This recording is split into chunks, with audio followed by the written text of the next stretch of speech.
If Massachusetts makes House Docket 4420 law, Massachusetts will become the most anti-gun state in the country. I'm Austin Hein. I'm the Director of Political Operations with the National Association for Gun Rights. Massachusetts has had assault weapons banned since 1993 under the federal law signed by Bill Clinton, but it was actually codified and made permanent by Governor Mitt Romney back in 2004. So what Massachusetts is trying to do is take what they already have, which is already an egregious anti-gun law, and double down on it and expand it way beyond any other state that we've ever seen. This is going to pretty much apply to every semi-automatic firearm. The bill also goes so far as to allow law enforcement to demand that you show your permit without cause. That's basically a stop and frisk policy. That includes registration for all firearms, including magazines and feeding devices, with no grandfather clause. And with no grandfather clause, that means that law enforcement can kick down your door at any time and demand your weapons or magazines.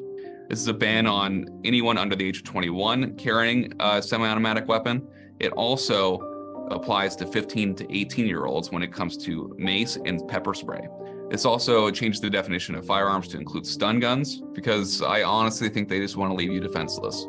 The bill also places new restrictions on carrying of firearms in businesses, basically saying that unless a business expressly allows carrying of firearms in their business, it's illegal to do so, and you'll be criminally charged with trespassing if you do. And even more of a silly part of it, they're actually banning human silhouette targets, which is something that I've never seen before. It's kind of funny, unless you're law enforcement, which maybe that tells you something.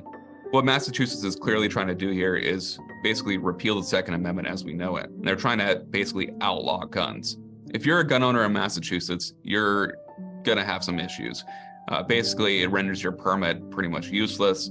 You have to register all your firearms, anything that's owned past 1994. And if you don't comply to that, you're basically subjecting yourself to law enforcement knocking down your door and confiscating your firearms.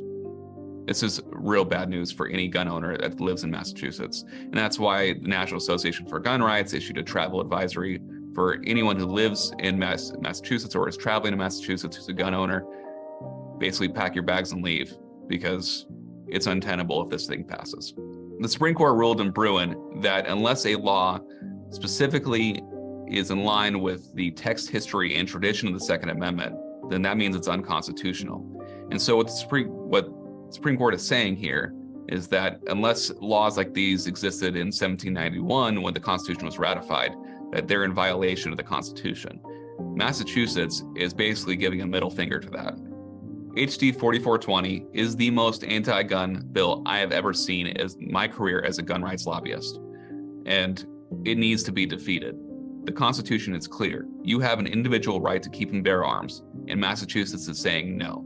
Laws like this will only leave vulnerable people more vulnerable.